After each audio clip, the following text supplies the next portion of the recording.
This is the CJ Silas Show. She's been talking sports for over half her life. You'll hear big-name guests and all the hot topics. Her roller derby sisters call her Dodge Her Blue. CJ's proud of her California roots and time in New York. Born and raised in L.A., college at USC and Syracuse University. She's not afraid to share her opinions with you. And, like it or not, she wants to be the change. Ladies and gentlemen, all ears and no mask required. Here she is, CJ Silas. Welcome in to the CJ Silas Show. It's a Wednesday edition. We are an unofficial pregame show of the Cal Poly Mustang baseball team hosting Portland tonight. Larry Lee will be on the show, sitting down with him earlier in the day today to talk about how the season has started and what he expects for the Cal Poly Mustang baseball team. Oh my goodness, what a weekend it was, not only in sports, but all over the world. Let's just say this real quickly. Major League Baseball, you're a disappointment. You failed me. You can't figure it out. We're losing games. I'm upset. It's hard to have empathy for people that have so much money. It's hard to root for sides when greed is involved, but I am behind the players on this. I just want the baseball, and I just want it to be fair. I stay away from politics on this show, things I'm not educated enough to speak about.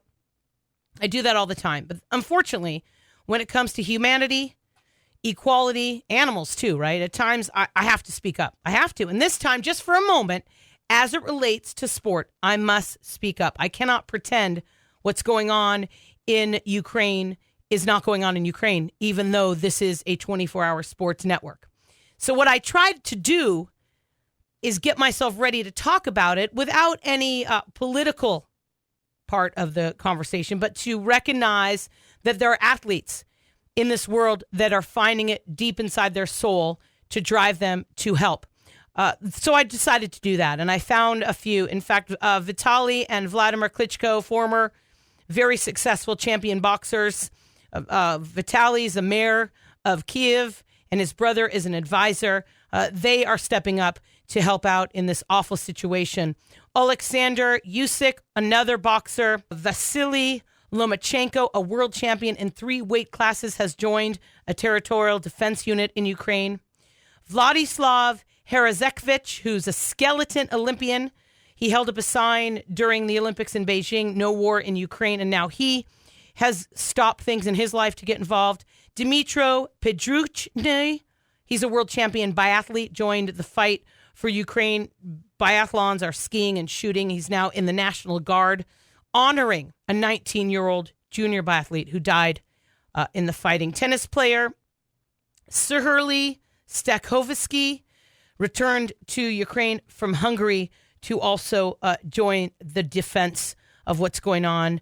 It is so awful. It is heartbreaking for everyone watching and following along, and I feel powerless and I feel helpless, but I just did want to recognize that I'm not going to do my show and pretend it's not happening. I'm not going to focus on it. I don't have enough information in my brain politically, historically, to talk about it from that point of view, but I wanted to recognize that there is an awful situation going on, and there are athletes, former athletes, current successful athletes that have been driven to show up for their country, Ukraine. And I just wish health and safety for all humans and animals in this experience. It's going to be a quick and short show tonight, leading you into the Cal Poly Mustang pregame show at 5:45 p.m. The Mustangs hosting Portland after a weekend in Texas, taking on Missouri State. We will chat about that with Larry Lee in just a few minutes. Black History on the CJ Silas Show. We're in a new month. It's Brain Trauma Awareness Month. We will get into concussion conversation this month as well. I'm excited to have Lauren Garnett, one of my interns, helping me with Black History. We're going to continue that as well. Cathay Williams, born September of 1844 in Independence, Missouri, enlisted and changed her name, posing as a man.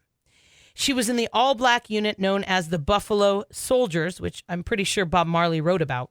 Born to a free father and an enslaved mother, worked as a house slave in Jefferson City, Missouri. During the Civil War, Cathay Williams served as an Army cook. After the war ended, she thought she would struggle to find a job because of her race, chose to re-enlist in 1866 at 22 years old to go to the Western frontier as soldiers received benefits, pay, and pension. Her gender was not revealed until her 5th hospital visit because of injuries in war, 1866. Jan Ernst Matze-Gallagher, born September 15th, 1852 in Paramaribo, Suriname, known at the time as the Dutch Guiana. Matze-Gallagher invented shoes that lasted through a machine that mechanically shaped the upper portion of the shoe, giving them longer life. Son of a Dutch father and a black Surinamese mother, Jan Ernst worked as a sailor on a merchant ship at the age of 19. At 25, he was employed as a shoe factory. He was employed there. He became curious about the possibility of making shoes last longer via machinery. March 20th of 1883, he received a patent for his prototype, created entirely out of wood. The invention could produce 700 shoes a day, more than 10 times the amount that could be produced by his hands, any hands. His invention created low-cost, high-quality footwear, creating jobs and incomes for inexperienced and black workers. Jan Ernst Matze-Gallagher. Bo Jackson, born November 30th, 1962 in Bessemer, Alabama, an American former professional baseball and football player, the only professional athlete in history to be named an all-star in multiple sports. Bo Jackson was recruited by the New York Yankees in high school. He instead enrolled at Auburn University, where he led his team to a Sugar Bowl victory and qualified for the Olympic track and field team. He joined the majors in 1986, later joined the NFL for the LA Raiders in 1991, where he played for 4 years until an injury ended his career. Bo Jackson. We celebrate Black history every single week on the CJ Silas Show. We celebrate Black and brown people in sports, civil rights, music, art, history. We want to continue this on every week with the CJ Silas Show. Coming up, Stacy Ritter, a brain trauma specialist. You can find her at, she's just amazing. She's a specialist, but she's also an athletic trainer. She is the Concussion Navigator. You can find her at theconcussionnavigator.com. She will join me a little bit later in the show to talk about how those of you that have kids that play sports, they don't have to be the best high-level athletes, professional athletes, to be affected by concussions, and you can prepare them and you can teach and educate families on how to deal with concussions when they show up. She will join me. Larry Lee, the head coach of the Cal Poly Mustang baseball program, in his 20th year. He'll come up in just a few minutes. He's had 19 Major League Baseball draft picks since 2011. He is the highest winning coach in the Big West, and his son Brooks is the shortstop and is projected as being a top 5 pick in the Major League Baseball draft. I think it's June, and the Mustangs are home tonight against Portland. I want to thank all my partners. It is the month of our 10-year anniversary of the CJ Silas Show. If you're a listener, you get to get your name in the hat. We're going to pick 2 listeners that get to come to the VIP private party celebrating the CJ Silas Show's 10-year anniversary at the end of the month.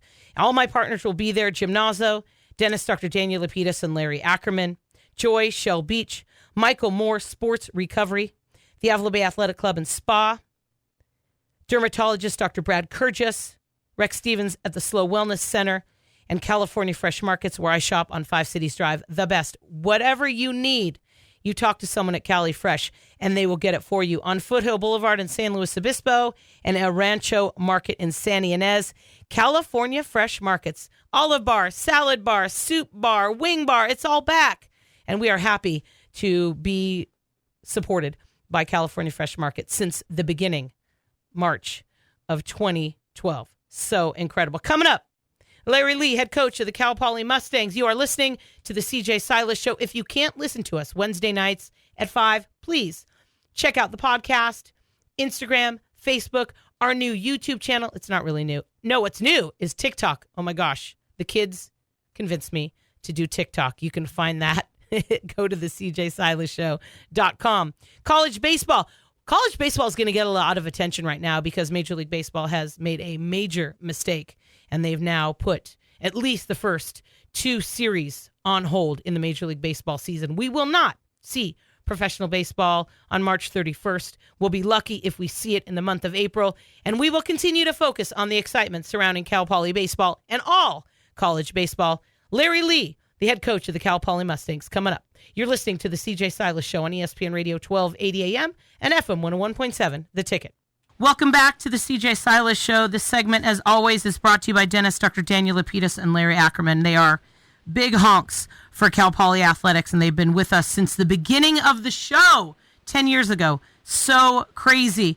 One of my favorite humans on the planet, especially in my career, because he's accepted me for, oh my goodness, almost 20 years. We're in our 20th year together. He is the head coach of the Cal Poly Mustang baseball team and a friend of the CJ Silas Show for many, many years. Larry Lee joining me. Welcome in. Happy freezing cold, hot, cold. I mean, what you've been through with Texas and now back here to the heat. How are you doing? Good. Thanks for having me. And good to be back for a single game, and then we're back on the road. But yeah, the weather, has been kind of unpredictable, and obviously when you try to go back to the Midwest, very unpredictable. And we were supposed to go to Springfield, Missouri, and ended up in Arlington, Texas, where it was still pretty cold, but it was doable. I was listening to the game Saturday, and when I heard Chris Sylvester say 39 degrees, I thought, oh my gosh, if they had to go to Texas for 39 degrees, I don't even want to know what it would have been in Missouri. It was crazy. So first at home, a 3-game series against the Huskies of the University of Washington. We usually talk before then, but our schedules have both been super crazy. And then one game against Fresno State. And then you switched your travel, and people want to know, of course, it happened really quickly. It was due to weather. When you have to do something like that, go from Missouri to Texas in less than 5 days, logistically, how did you make that happen?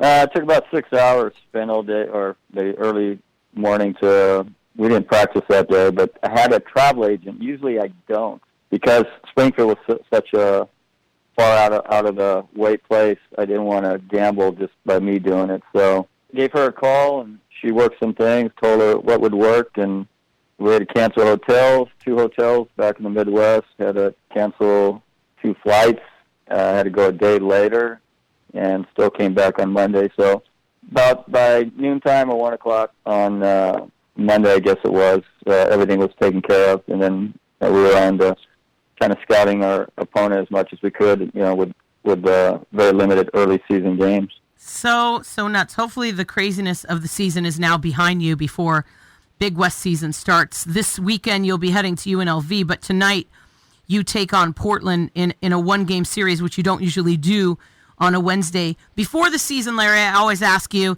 what does it look like? What are your expectations? Well, now you've got 7 games under your belt, a nice win against Washington to head out, and then Fresno State, and taking 2 of 3 in frigid Texas against Missouri State. Looking back now, 7 games into the season, what are some of the good surprises that have happened? Well, I mean, we're 4-3. We should be anywhere from probably 6-1, and at the least maybe 5-2. We've kind of given some ball games away. Some of the good things, I thought we had a chance to hit, and it kind of seems like we have. There's enough hitters, I think, in our lineup that can keep us in ball games offensively. I think that's really what we need to do, because if your offense is productive and you can score runs, it takes a lot of pressure off the pitching in a number of different ways. If you can win a game and be up by a few runs, you don't always have to go to your number 1 or number 2 guy out of the bullpen, and you can go to somebody down the list, and it helps you with the next game and the next game after that. So I think the offense has been good. It will continue to get a little bit better.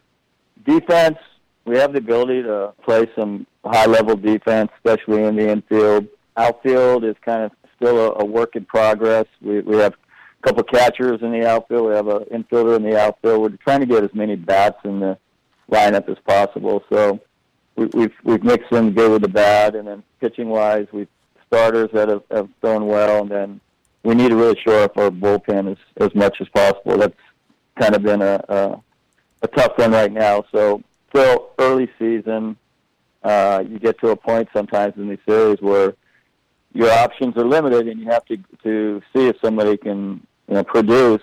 That's kind of what we've been doing. We're kind of seeing who are the guys that feel comfortable in high leverage situations, and other possible pitchers or players that maybe the game's a little bit too fast for them right now. And so that's what the early season.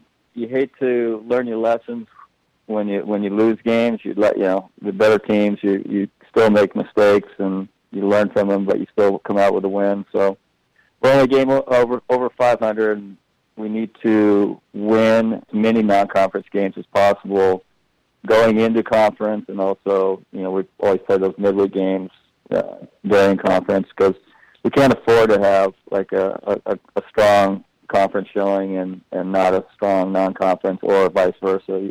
We have to do everything possible, and every game is important. So game number 1 is just as important as game number 58 this year. You have to win games, and you have to win series, and obviously you have to do well in conference, but just doing well in conference doesn't put you in a position to get a consideration for a regional berth if you haven't done that well in non-conference. He spent 16 years at Cuesta College, where he was a 3-time WSC champion, an 8-time WSC Coach of the Year. He's in his 20th year at Cal Poly, hosted the regionals in 2014, best year he's had, Big West Coach of the Year that year. He's the head coach of the Cal Poly baseball team. Larry Lee joining the CJ Silas show.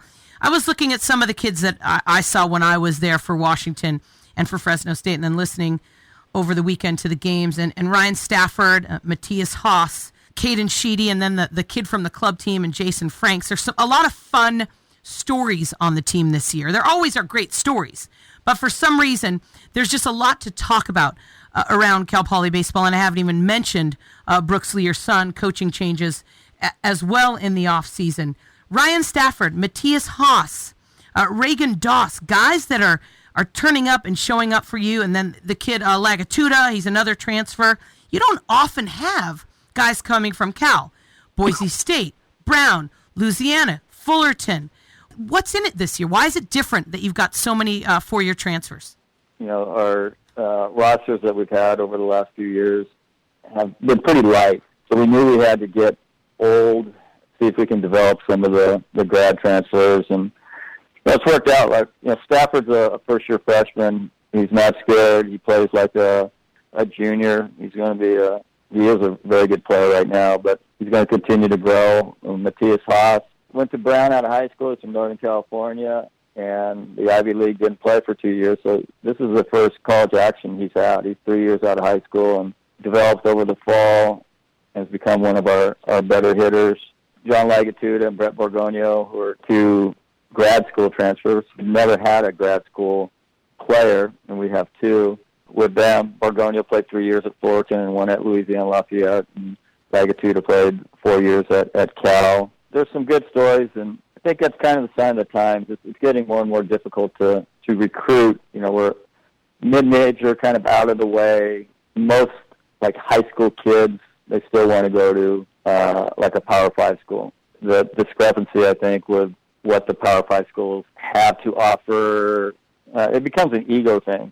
Most parents and most kids would rather go to a Pac-12 school than to maybe a mid-major. So it's difficult. We used to hold our own with a lot of the Pac-12 schools, and now sometimes we lose recruits to the bottom end of the Pac-12. So we decided to change things up a little bit with obviously the grad school guys. You only have them for 1 year, so we're going to continue to kind of look in that transfer portal and see what we can do. How does that change the chemistry in the clubhouse? Our chemistry is really good, so it's better than it has been. You have to get the right type of players on your team. You have to get the strong makeup guys that aren't scared, guys that have some leadership qualities, and we have enough leaders on our team that they can keep everybody in place. And if you keep your numbers down, less people that you have to keep happy. But that means if you have less numbers, and those players have to be really, really good, and you got to kind of avoid the injuries.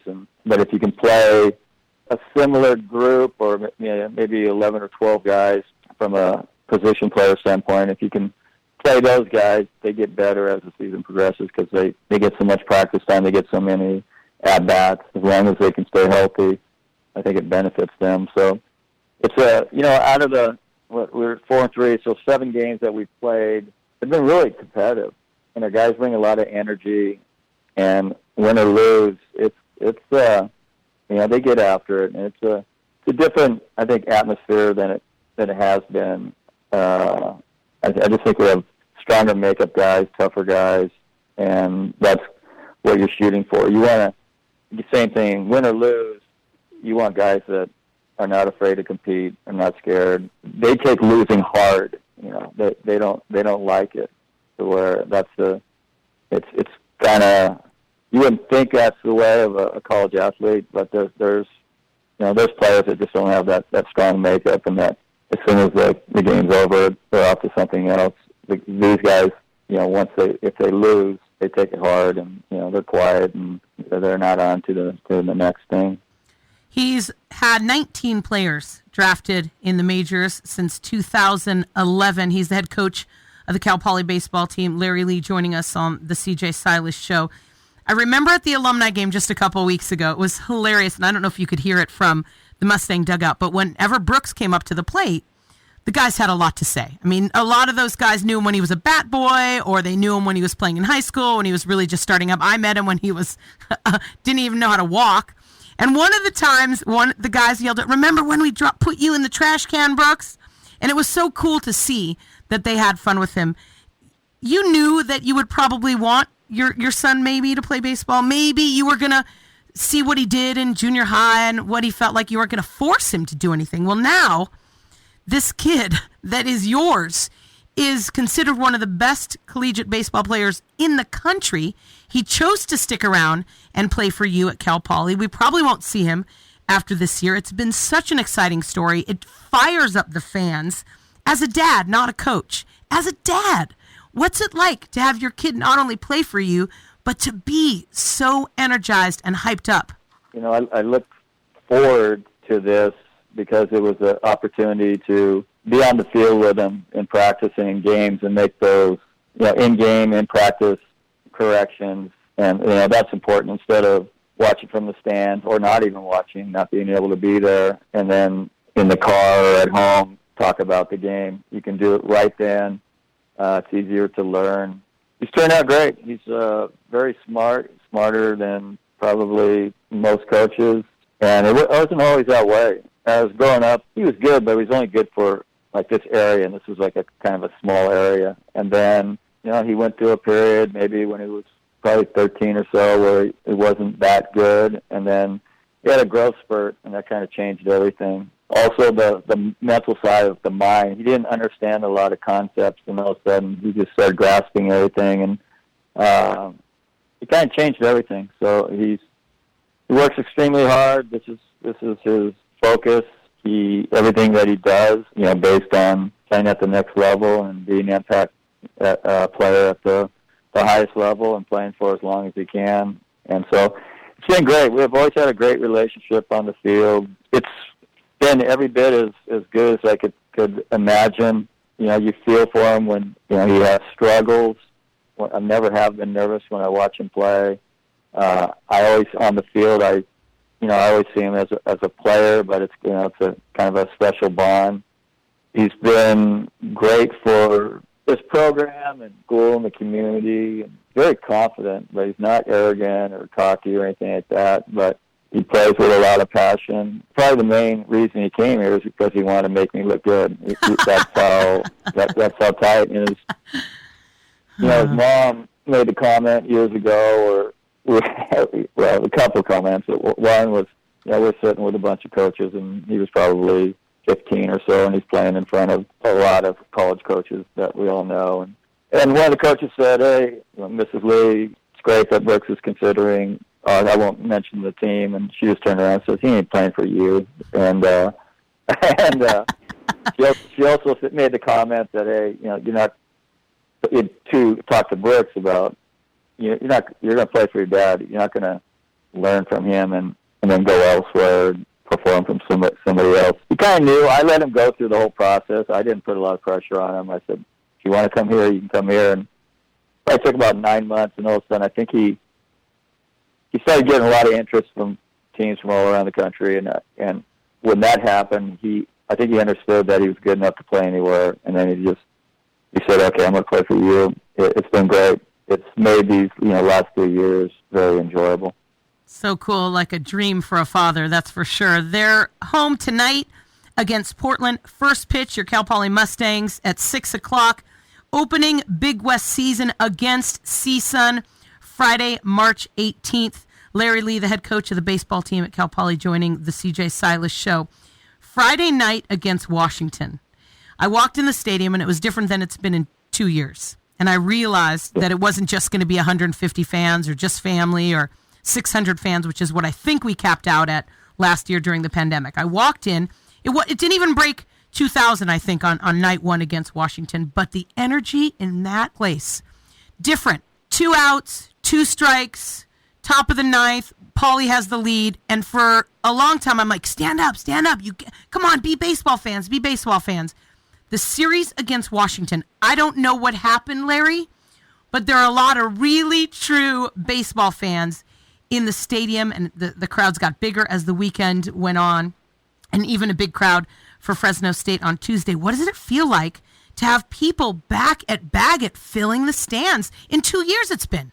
We have great fans, and I think there's some good programs on the West. I don't think anybody has as much energy as our fans. I don't get out much or talk to a lot of people, but I heard secondhand from multiple people that the community was really looking forward to coming out and watching baseball. It's been great. We drew well more than anybody else that opening weekend in California, and then there's times where maybe on a Tuesday you might get 400 or 500 fans, and we had over 1,500 fans, which is great. And then Saturday and Sunday we had over 2,000. So I think, and that was on a cold weekend too. I think there was some hype about the program. I think people just want to get back to some normalcy. It was great. It's great to cool. I think the more fans, the more energy, the better. It's what we want to play in front of. It's obviously what our players want to play in front of, and it just helps give you that edge. And I think our players kind of played with the same amount of energy that our fans do. So it's great. I hope they continue to come out, enjoy watching really good college baseball players and good college baseball teams. Kind of neat for our community. Over the years, I tried to make our non-conference schedule as difficult as possible, and we've had some high-end programs come in here from conferences all around the country, and just gives the baseball gives this community a chance to come out and see probably future big leaguers and get to see a high level of baseball. It's so fun. And I want to, because I haven't seen you in person, to thank you. Last April when I was up for the job in Chicago, you made every call you could. You cheered me on along the way. When I needed the stadium to do an audition tape for the Cubs, you let me come in on a day when you were practicing.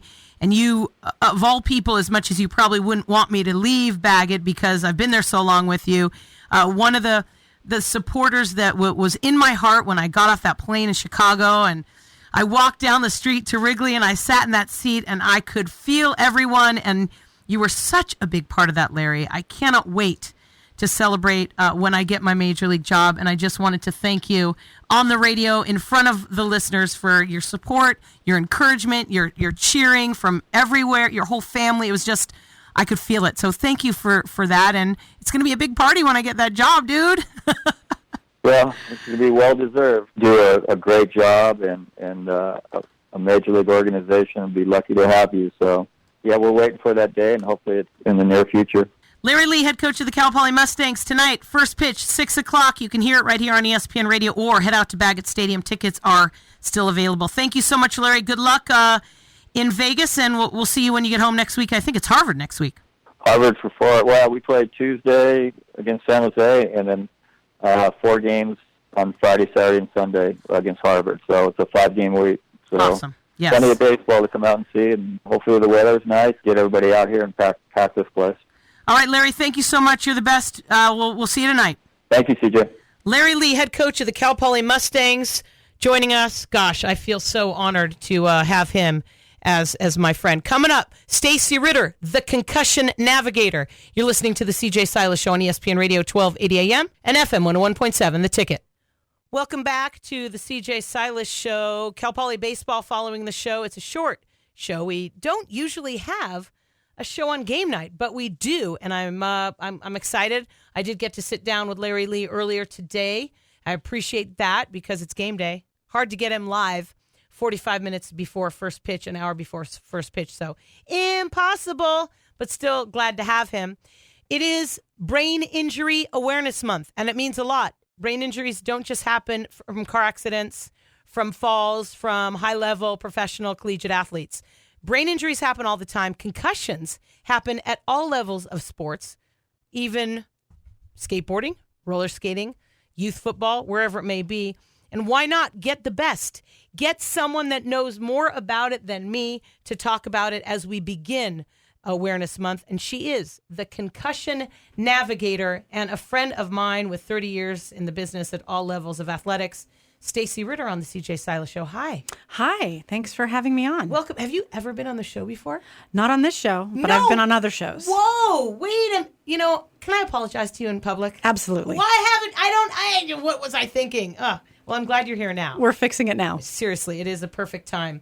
You're the Concussion Navigator. You can find her any questions you have about your youth athlete, your collegiate athlete, or if you're a professional athlete, go to theconcussionnavigator.com. And I'm looking at the website and I'm thinking, gosh, people might need to know about this before the injury happens, before the accident happens, before that hard hit in football or that fall in soccer or wherever it may be.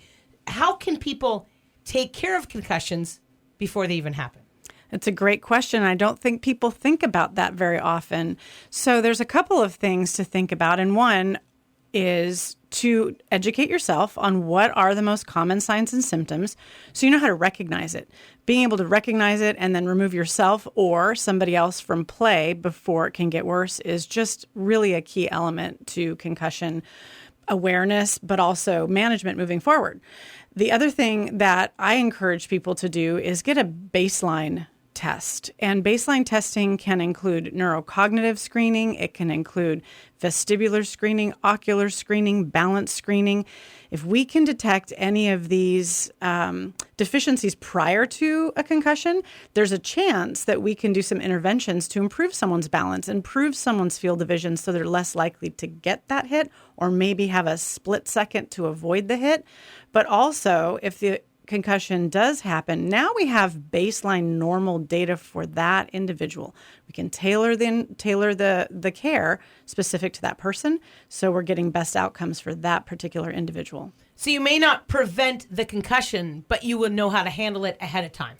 Correct. We cannot prevent concussion yet, but we can mitigate some of the risk. And, in the same way that if we're playing any other sport, there's certain muscle parts that we want to work on or specific techniques that we want to do to minimize our risk of injury. There's some things we can do to minimize our risk of concussion, but we can't prevent it completely. She's the Concussion Navigator. You can find her at theconcussionnavigator.com. Stacy Ritter joining the CJ Silas Show. I'm looking at your website, which, by the way, I love. Absolutely love it. And you mentioned that it's confusing, that it's complicated, and you need some help. A full assessment, that's one of the first things you mention on your website. What is a full assessment? Is it after, before, during? When does it come? Well, oftentimes when someone gets a concussion, they are going to know that something is not right with them or not right with their child or not right with their player if they're a coach. So getting them in the hands of someone who is trained in concussion management is really essential. If that person ends up at the emergency department, to be fair, it's not going to be a full assessment. That's not the role of the emergency department. And if you go to an urgent care, they're probably not going to do that full assessment either, not the role of that particular facility. So if you can get in the hands of someone who is trained in concussion management, knows what to look for, that's going to be your best chance of really being able to start that rehab process as soon as possible. But a full assessment would include not just signs and symptoms, and there are 23 signs and symptoms, by the way, not just... I didn't realize that. Most people go, oh, do you have a headache? Did you black out? Which is actually not an indicator of severity of injury. But there's 23 23 signs and symptoms that we look for, and also the severity, but we're also going to check their balance. We're going to check their cognitive abilities with doing memory tests. I'd like to check the neck because sometimes there's a whiplash-associated injury. I like to check their neurological signs and symptoms, but there's a whole battery of things that we like to do, but it's mostly going to involve what are the signs and symptoms? How are the eyes working? How is the vestibular system working? How's your balance system working? And how's your neck working? Do you hear the dog in the background? He's such a little stinker. I don't know what he wants, but that's what happens. He wants my attention. Because he loves his Auntie Stacy.